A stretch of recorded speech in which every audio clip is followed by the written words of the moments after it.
Price, gol kedua oleh Bukayo Saka. Hari ini finishers kita tidak mencetak gol ya. Oke.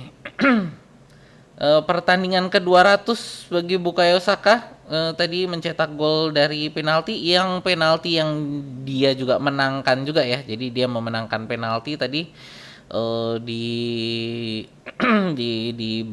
tadi di babak kedua menit keberapa tadi ya. Dan ya itu dia yang nendang sendiri juga gitu. Ya, jadi ini ya kemenangan yang menurut saya cukup cukup apa? cukup nyaman. Clean sheet itu menurut saya juga satu hal yang sangat penting bahwa kita bisa menjaga clean sheet. Apalagi ya, babak pertama menurut saya kita banyak membuang peluang ya. Jadi harusnya babak pertama menurut saya bisa sih kita eh, unggul 2-0 3-0 harusnya. Jadi agak-agak banyak cuman nggak sebanyak waktu pertandingan ini sih ya, pertandingan Olympiakos gitu kan. Coba kita lihat secara statistik ya. Ini teman-teman mungkin bisa lihat di sebelah sini. Ya, kita akan bahas secara statistiknya dulu. Sebentar. Balik. Bentar, ada yang kelewatan. Salah buka kan. Sebentar. Mana tadi? Kita kelewat. Nah, ini. Kita lihat ini secara momentum dulu ya. Secara momentum ini ya Arsenal sih menguasai pertandingan ya, tapi momentumnya nggak terlalu dalam ya. Banyak momentumnya ini yang cetek lah kalau mau dibilang gitu ya. Nggak dalam gitu. Jadi ya kita menguasai pertandingan tapi nggak terlalu banyak mengancam gawang mereka juga, karena ya kalau mau dibilang sampai sampai akhir sih mereka tetap menjaga formasi low blocknya mereka ya, West Ham ini. Jadi sampai memang selesai ini mereka masih berusaha menjaga agar nggak kebanyakan kebobolannya gitu. Tapi kalau kita lihat secara statistik yang lain, ini tadi mendukung pernyataan saya ya bahwa kita ini banyak membuang peluang karena XG kita 2,73 dan itu harusnya sih harus bisa 3040 gitu loh dengan XG 2,73 ini gitu. Kalau kita lihat babak pertama XG kita 1,72, lalu di babak kedua XG kita 1,01. Jadi ya babak kedua nih nggak terlalu banyak menyerang juga ya dibanding babak pertama.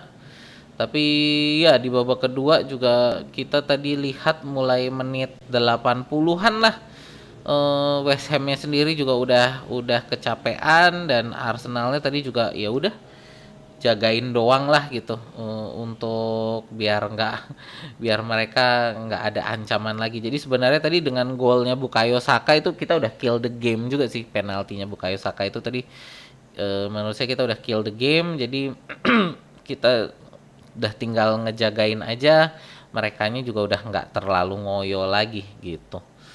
Jadi ya saya rasa harusnya tadi di babak pertama kita lebih bisa untuk mengejar gol yang lebih banyak gitu ya. Tapi yang terpenting sih untuk saat ini ya ini 3 poin ya. Ini untuk pertandingan-pertandingan seperti ini nih yang kita harus bisa menangkan gitu ya, karena musim kemarin ini sekali lagi ini untuk pertandingan-pertandingan melawan tim-tim seperti West Ham, seperti Newcastle itu ya, itu pertandingan-pertandingan yang kita kalah musim lalu, itu yang menurut saya kita kehilangan 21 poin dari tim-tim seperti ini yang membuat kita musim lalu ya apa ya kalau mau dibilang tidak bisa juara gitu. Dan oke deh memang kita banyak pemain cedera, tapi 21 poin itu menurut saya adalah bukan menurut saya, dari catatan data statistik kita kehilangan 21 poin itu adalah dari posisi kita sudah unggul. kita sudah menang dan kita tidak bisa menjaga keunggulan itu, sehingga poin kita hilang 21 poin itu musim lalu, dan ini adalah melawan tim-tim seperti West Ham ini ya. Jadi bahwa kita hari ini bisa menang lawan West Ham menurut saya adalah satu hal yang bagus untuk kita jangan sampai seperti musim lalu ya, kehilangan poin dari tim-tim seperti ini gitu. Apalagi ya, ini kita udah jam berapa nih? Jamnya udah jam 11. Oke ya. Saya akan baca komentar dari teman-teman dulu. Setelah itu kita akan pindah ke live kita yang berikutnya ya. Untuk Love Watch kita, Chelsea melawan Liverpool. Fans MU lagi nongol karena pantengin skor MU Sunderland di channel Gunner Oz. Karena channel MU sepi kayak terminal baru renovasi. Bukan lagi renovasi, udah mati. Oke. Gyökeres butuh umpan-umpan terobosan nggak sih bang?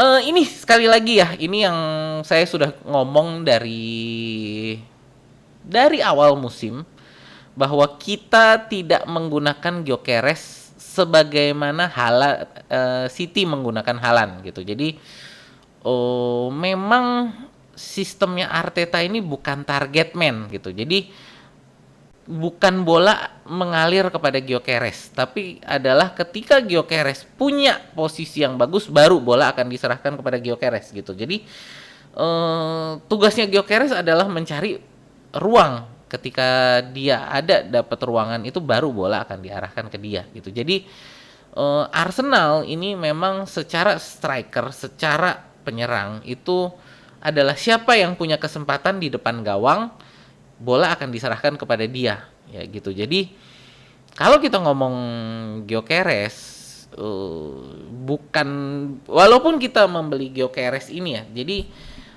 kita tidak memperlakukan Gyökeres sebagaimana City memperlakukan Haaland gitulah. Jadi intinya di situ kita punya perbedaan strategi di situ ya, dimana kita ini penyerang kita ada 3 gitu kan. Penyerang kita nih, karena kita apakah itu 4-3-3 atau 4-2-3-1, penyerang kita tuh selalu 3, yang di tengah, di kiri, dan di kanan gitu. Jadi kita punya penyerang itu selalu posisinya gitu, penyerang kiri, penyerang tengah, penyerang kanan, dan siapa yang punya kesempatan itulah yang akan diberi kesempatan untuk mencetak gol gitu. Nah itu jadi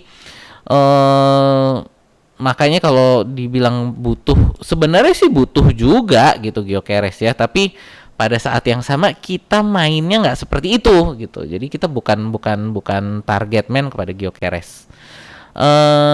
Besok kasih info aja bang, ada Ode Raisaka cedera nggak? Ya ini nanti pasti besok kita akan ada informasi ya tentang kondisi Odegaard, Rice dan Saka yang lebih detail gitu ya. Gyökeres bikin gregetan. Semoga next game Gyökeres bisa nyekor.